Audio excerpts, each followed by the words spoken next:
Computer નેટવર્કના unit 5ના 5th લેક્ચરમાં આપણે હવે એફટીપી એટલે કે ફાઇલ ટ્રાન્સફર પ્રોટોકોલ વિશે સમજશું. So what is FTP?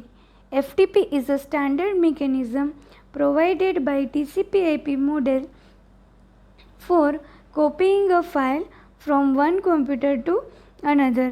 એટલે કે એક કોમ્પ્યુટરમાંથી બીજા કોમ્પ્યુટરમાં કોઈ ફાઇલ કોપી કરવી છે તો એ ફાઇલ કોપી કરવા માટે છે એક સ્ટાન્ડર્ડ મિકેનિઝમ આપે છે.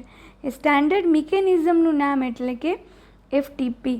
અને એફટીપી પ્રોવાઈડ કોણ કરે છે એકચ્યુઅલમાં? તો કે TCP/IP મોડેલ. જે આપણે બે ટાઈપના મોડેલ જોયા હતા, OSI રેફરન્સ મોડેલ અને TCP/IP રેફરન્સ મોડેલ. તો આ બે ટાઈપના મોડેલમાંથી TCP/IP મોડેલ છે એ સ્ટાન્ડર્ડ મિકેનિઝમ પ્રોવાઈડ કરે છે. FTP works in the same way as HTTP for transferring web pages from a server to user's browser and SMTP for transferring electronic mail across the internet in that like these technologies. એ કહેવાનો meaning એ છે કે જેવી રીતે HTTP work કરે છે web page transfer કરવા માટે, SMTP work કરે છે મેલ ટ્રાન્સફર કરવા માટે, એવી જ રીતે FTP વર્ક કરે છે ફાઇલને ટ્રાન્સફર કરવા માટે. FTP uses the internet's TCP/IP protocol to enable data transfer. FTP use શેનો કરે છે? તો કે ઇન્ટરનેટનો જે TCP/IP પ્રોટોકોલ છે એનો યુઝ કરી અને ડેટા ટ્રાન્સફર કરશે. તો જેવી રીતે HTTP અને SMTPનું વર્ક છે કે ટ્રાન્સફરિંગ કરવાનું HTTP વેબ પેજ માટે અને SMTP છે ઇલેક્ટ્રોનિક મેઇલ માટે. તો એવી જ રીતે FTP છે એ ફાઇલ માટે વર્ક કરશે. Now, FTP is most commonly used to download a file from server using the internet or to upload a file to server. That means uploading a web page file to a server. એટલે કે FTP કેવી રીતે use થાય છે? તો કે server ઉપર file છે તો એ સર્વર ઉપરથી ફાઇલ લઈ અને આપણી સિસ્ટમમાં ડાઉનલોડ કરવા માટે, કે જે સર્વર છે એ ઇન્ટરનેટ થ્રુ આપણે સર્વર છે એ ફાઇલ આપણને ડાઉનલોડ કરવા દેશે. એવી જ રીતે ઇન્ટરનેટનો યુઝ કરી અને સેમ આપણે ફાઇલ છે એને સર્વર ઉપર અપલોડ પણ કરી શકશું. તો transferring a file from one system to another system suffers from many problems. હવે જો કોઈ પણ પ્રોટોકોલની રિક્વાયરમેન્ટ શું કામ એને આવે? તો કે ઇન જનરલ છે એક કોમ્યુનિકેશન પર્ટિક્યુલર એક રૂલ છે એ રાખવા માટે. તો transferring a file from one system to another system suffers from many problems. ઘણા બધા પ્રોબ્લેમ્સ છે એ આવે છે. કેવા? તો કે two system may use different OS. બે સિસ્ટમ છે અલગ અલગ OS યુઝ કરતી હોય. Two system may use different file name. એનું ફાઇલ નેમ પણ અલગ અલગ હોય.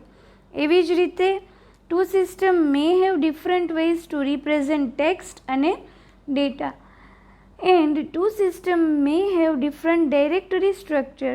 All of this problems have been solved by FTP. જે આ બધા ટાઈપના પ્રોબ્લેમ છે કે અલગ OS હોય અથવા તો અલગ ફાઇલ નેમ હોય અથવા તો ટેક્સ્ટ અને ડેટા અલગ રીતે રિપ્રેઝેન્ટ થતો હોય, અલગ અલગ ડિરેક્ટરી સ્ટ્રક્ચર હોય, આ બધા પ્રોબ્લેમનું સોલ્યુશન છે એ FTPથી મળી જાય છે. So file transfer protocol is used. Now FTP creates two connections between client and server.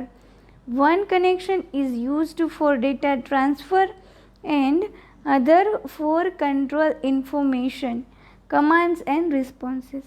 હવે જો FTP વર્ક કેવી રીતે કરે છે?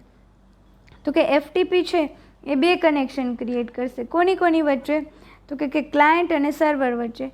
બે કનેક્શન કેમ? તો કે એક કનેક્શનનો યુઝ કરશે ડેટા ટ્રાન્સફર કરવા માટે અને બીજા કનેક્શનનો યુઝ કરશે ડેટા જે ટ્રાન્સફર થાય છે એ ઇન્ફોર્મેશનને કંટ્રોલ કરવા માટે. તો આવી રીતે બે કનેક્શન એસ્ટાબ્લિશ થાય છે ક્લાયન્ટ અને સર્વર વચ્ચે. ક્લાયન્ટ એટલે કે જેને ફાઇલ જોતી છે એ, સર્વર એટલે કે જે જેમાં ડેટા સ્ટોર હશે, જ્યાંથી ફાઇલ આવે છે એ. So control connection uses very simple rules of communication. We need to transfer only one line of command or one line of response at a time. Control કનેક્શનનો રૂલ વેરી સિમ્પલ છે કે આપણે છે એક લાઇનનો કમાન્ડ અથવા તો કે one line of response at a time જ આપણે સેન્ડ કરી શકીએ. So here are the structure how FTP client and FTP server is works. So here it is user interface, control process, data transfer process. Here TCP/IP protocol for control connection port 21 is used.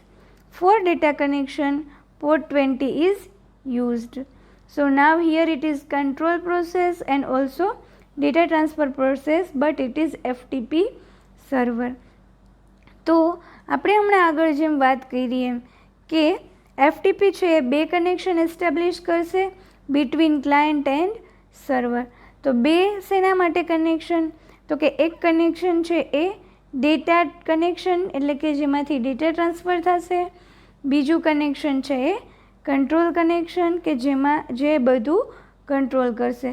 તો આવી રીતે છે એ total બે connection છે એનો use થાય છે.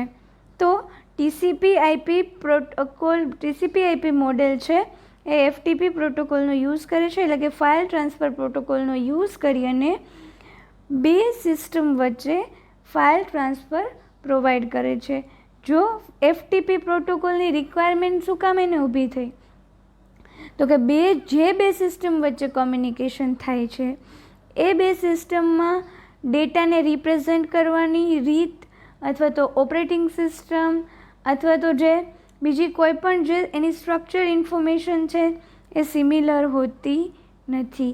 તો એ બે સિસ્ટમ વચ્ચે એક યુનિક ટ્રાન્સફર કોમ્યુનિકેશન પ્રોવાઈડ થાય એ માટે FTPનો યુઝ કરવામાં આવે છે અને એ પ્રોવાઈડ કરે છે TCP/IP મોડલ.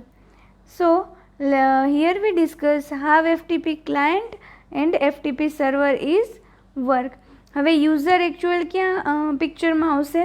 તો કે અહીંયા જે યુઝર કોમ્યુનિકેશન કરે છે, યુઝર ઇન્ટરફેસ અહીંયા પ્રોવાઈડ થાય છે અને ત્યાંથી છે એ ક્લાયન્ટ છે એ કોમ્યુનિકેશન ડિરેક્ટ કરે છે.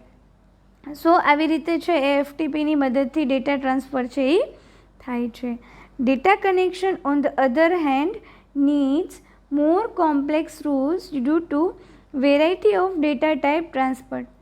હવે જો ડેટા કનેક્શનમાં વધારે કોમ્પ્લેક્સ રૂલની રિક્વાયરમેન્ટ છે, જ્યારે આની પહેલાં આપણે જોયું કે જે કંટ્રોલ કનેક્શન હતું એમાં સિમ્પલ રૂલનો આપણે યુઝ કરી શકતા હતા કે એટ અ ટાઈમ કોઈ એક જ કમાન્ડ લાઇન છે એ સેન્ડ થાય. પણ ડેટા કનેક્શનમાં વધારે કોમ્પ્લેક્સ રૂલ છે. શું કામ એને? તો કે varieties of data type transfer થાય એટલા માટે. FTP clients have three components: user interface, client control process and client data transfer process. હમણાં જ આપણે ફિગરમાં જોયું એ પ્રમાણે FTP ક્લાયન્ટ્સને ટોટલ 3 કમ્પોનન્ટ્સ છે. કયા કયા? User interface, client control process and client data transfer process. FTP server has 2 components. કયા કયા? Control process and server data transfer process. તો જેમ હમણાં આપણે ફિગરમાં જોયું એમ FTP સર્વરને ટોટલ 2 કમ્પોનન્ટ્સ છે અને FTP ક્લાયન્ટને ટોટલ 3 કમ્પોનન્ટ્સ છે. The control connection is made between the control processes. But obviously control connection કોની વચ્ચે હશે? તો કે બે કંટ્રોલ પ્રોસેસ વચ્ચે. The data connection is made between the data transfer process. જે ડેટા કનેક્શન એસ્ટાબ્લિશ થયું હશે એ કોની વચ્ચે હશે? તો કે ડેટા ટ્રાન્સફર પ્રોસેસીસની વચ્ચે. Control connection is maintained during the entire interactive FTP session. Control connection છે એ મેન્ટેન રહીએ જ્યાં સુધી FTP થ્રુ એક સેશન એટલે કે FTP થ્રુ જ્યાં સુધી ડેટા સેન્ડ ના થઈ જાય ત્યાં સુધી. Data connection is open and closed for each file transfer. દરેક ફાઇલ ટ્રાન્સફર થાય છે ત્યારે ડેટા કનેક્શન ઓપન અને ક્લોઝ થાય છે. So port number 21 is used for the control connection and port number 20 is used for data connection. So here we discuss how FTP is work. Thank you.